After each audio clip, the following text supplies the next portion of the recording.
What's going on, guys? It's Lark here. We're going to be talking about Bitcoin today, of course, because, you know, it's a Thursday. Why not?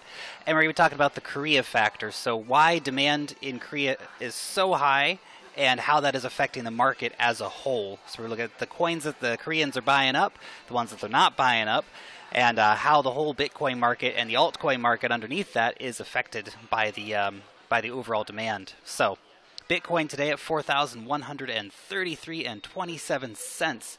Pretty awesome. Definitely great price point. Core's up, pretty substantially from yesterday, but down on the week. Now, this is where everything starts to get interesting here.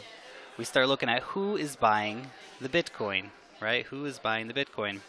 Now, actually, Bitcoin is a bit down today in the Korean exchange. It's only at number 4. Bittrex, Bitfinex, and Poloniex all ahead of the Koreans today. Now, that being said, that's because the Koreans are spending all their time buying up Bitcoin Cash. Amazing.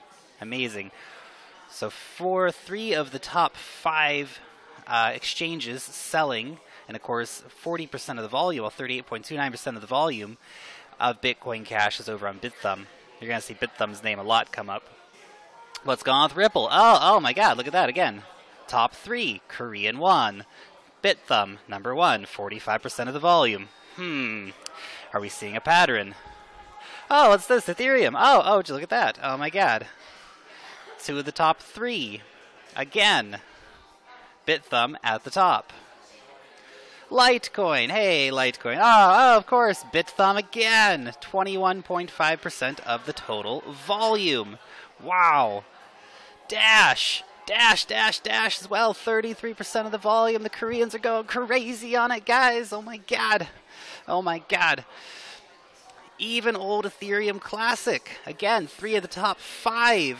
3 of the top 5 making up the majority of the volume is Korea. And again, Bithumb. Now, there are a few exceptions in the top 10. The Koreans are not buying them. That's interesting. That's mostly being traded on Bittrex and Chinese exchanges. Poloniex as well, of course. Bitfinex is still the only one selling IOTA. I don't know why. I'm sure that I've heard Binance is going to be getting IOTA soon, so I hope we can see that happen really soon, because it would definitely be great for IOTA and everyone who wants to get their hands on that. Of course, Bitfinex is just making a total killing right now selling IOTA, so that's awesome for them.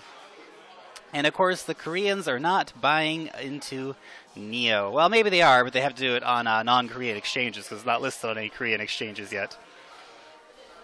There you go.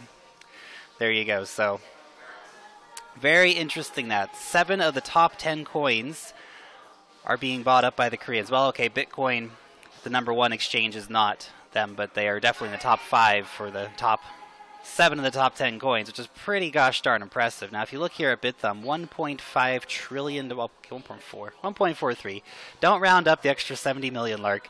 1.43 trillion in volume. Amazing. Those guys are killing it. Oh my god. That is amazing. Imagine the money they're making on their fees. Wow. Crazy. Anyway, Bithumb itself is a pretty simple looking exchange. I haven't signed up because I don't have Korean won or anything, but I just want to come over here and have a look at it and get you guys having a look at it as well to think about, what makes this exchange so popular. But it's just Korea, man. It's just Korea. I don't think it's anything in particular to do with Bithumb. Maybe they market themselves a bit better. Apparently they've got great customer service. Look at this. Walk-in customer service center. For a cryptocurrency exchange, guys, that's out of control. That's amazing. Walk in and buy cryptocurrencies. Now, those guys know what's going on. Absolutely. Some of these other exchanges, man, Poloniex, get your acts together. Holy cow. So great. That is really great. I'm happy to see that. The exchange is not only, making all that money, but they're spending it and actually spending it to make more money, which is fantastic. Now, why is all of this happening, you might ask yourselves? Well, Korea is simply going crazy on cryptocurrencies. In fact, they're one of the primary drivers of the markets, and the increase in demand recently and the price spikes we've been seeing have all been coming from massive Korean demand. And now, of course, a lot of people over there just cashing out. which is great. So recently we saw that you know, they legislated to let Bitcoin become an official legal payment method. Big step forward for South Korea, and you know, of course, the world at large, the whole crypto world at large. But you know, once they did that, then you know, more and more followed. So they're looking at definitely doing some reforms though for the volatile market. So this has just come out a couple days ago that they are looking at reforming things now, because it's a bit of a crazy marketplace. I'm sure there's a lot of people losing a lot of money and all these different things. Now, one reason as well, just want to throw this in here, found this in my research, one reason that Ripple might be spiking so much is that a South Korean bank looks like they are going to be adopting Ripple. So, you know, Ripple's definitely going to go long in the long term. You know, it's definitely going to go places, the old Ripple, considering the volume that banks do. So, about a year ago, South Korean companies really started to invest in it. Right, interest basically grew up overnight, and people just started going crazy. And so these companies have actually been investing in it themselves. Samsung's investing in it, you know, and other companies too, LG, Hyundai. They're all interested in how this stuff's going to work. And of course, South Korea is one of the major tech hubs of the world. So I'm not surprised that they're going so big on cryptocurrencies. But when you start getting the big companies involved, when you start getting the big banks involved, this is when you start seeing the massive volumes that we're seeing. You know, Bitcoin is going to become rare in the future, guys. It really is. Like, you might not think it now, but like, if banks are buying in, you know, banks are coming in, they're buying in the dips. Now, they're probably selling in the highs too, but some of them aren't. Some they're just you know, buying that Bitcoin, downloading it, you know, putting it on their hard wallets and just throwing it in their bank vaults. Because that's a smart thing to do. Banks have that sort of foresight. Oh, let's buy the Bitcoin now, put it in the vault, cash it out in 20 years when it's, you know, worth $1 million a coin. So that is a really interesting event that's happening. And of course, we've seen similar things in the States where, you know, big Wall Street banks are getting involved in Bitcoin.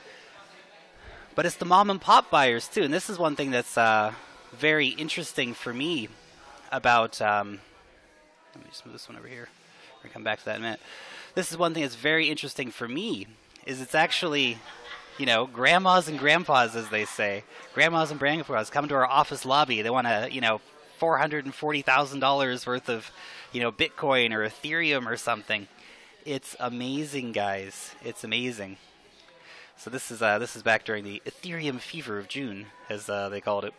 But this is absolutely amazing. You know, everyone's getting involved in it. So it's not just the big banks, not just the corporations, although they are driving a definitely substantial amount of that demand.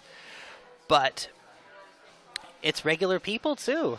People, you know, it's a tech savvy society, and in tech savvy societies, people look at cryptocurrencies and they go, of course cryptocurrencies, and so that's what we're seeing. Regular people coming in and, you know, making their retirement funds into cryptocurrencies. You know, these people are buying up crazy amounts of Bitcoin, you know, crazy amounts of Ethereum. So, you know, again, it's time to get involved if you're not involved, guys. So, South Korea is third largest market in the world, of course, and, you know, it's just this demand in East Asia. And it's not just Korea. I want to mention that, although Korea has been leading for the past few months, but the demand in Japan has been absolutely massive. Definitely through some of those Bitcoin spikes that we saw, it was Japan who was leading. China, massive into cryptocurrencies as well. In fact, I know there's, you know, literally billions of people in East Asia, mostly in China, of course, but, you know, massive amounts of people in South Korea and Japan too, and that money is flowing into cryptocurrency, guys. So it is really big. Now, one other cited reason for the flocking of people to cryptocurrencies is the, of course, continued escalation in tensions between, you know, the U.S. and North Korea. You know, if war breaks out, people are really worried that their you know, South Korean won is going to be worth nothing, right? That can definitely happen in a war situation. You know, so they're hedging against that. Well, if I've got Bitcoin, not only is that Bitcoin going to go up in value, but then if something happens, I've got, you know, digital money. So even more popular than U.S. Treasuries, even more popular than gold as an investment for South Koreans at the moment. Very, very exciting stuff, guys. You know, it's the crypto world's a crazy place. I love being able to look at it and comment on it and, you know, get involved in it. So it's really exciting. So guys, if you're not involved in cryptocurrencies yet, if you're not you know, mining Bitcoin yet, you still have plenty of time to get involved. You know, all the Bitcoin hasn't been mined, all the Bitcoin hasn't been bought up yet. You know, if you do want to do some Bitcoin mining, Genesis is sold out, Hashing 24 is sold out, Hashflare is the place to go, guys. $120 for a terahash. $1,200 for 10 terahashes. They don't offer any discounts. The price is already so low. You do have to, of course, keep in mind you got that 35-cent per terahash per day fee. You know, so you're paying out about 25 to 40% depending on the days in fees. So the fees are substantial, but everyone's charging the fees. Genesis's fees are a little bit lower, but they don't have any Bitcoin mining contracts right now. So if you want to mine some Bitcoin, you got to come over to Hashflare and get signed up, guys. I got my link down below. You guys can hit that up. Get over here and start mining yourself some Bitcoin. Of course, if you don't want to do the mining, you just want to go buy some Bitcoin, you know, you can always hit up someone like Coinmama. It's like the online ATM. Just go click over here and buy some Bitcoin. Online ATM, basically, you can come over here and just, you know, buy yourself some Bitcoin. Or if you want to go over to, for example, CEX.io, it's more international. It's where I buy most of my Bitcoin these days. Coinmama does have, you know, that kind of quite high fees, but it's very convenient because you can buy with a credit card. So that's where their big advantage is.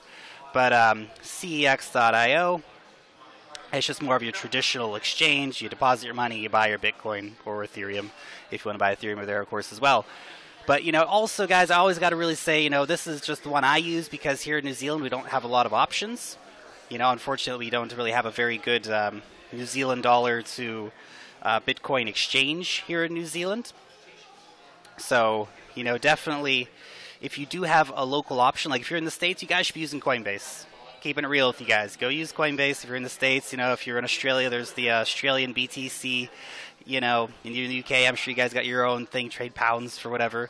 Actually, you can trade pounds here on CEX.io too, but, you know, do always look for your local solutions too, guys. These are just the ones that I recommend, you know, but, you know, go find your own solutions too. You know, these aren't the be-all, end-all. It's just the ones that I use, so go ahead and keep that in mind. Anyway, guys, that is all from me for today. Go get yourself some Bitcoin, guys. It's going to go up. That demand is not going to go down. Demand is only going to increase for Bitcoin. So get involved, guys, if you're not involved already. Long live the blockchain, and peace out, guys.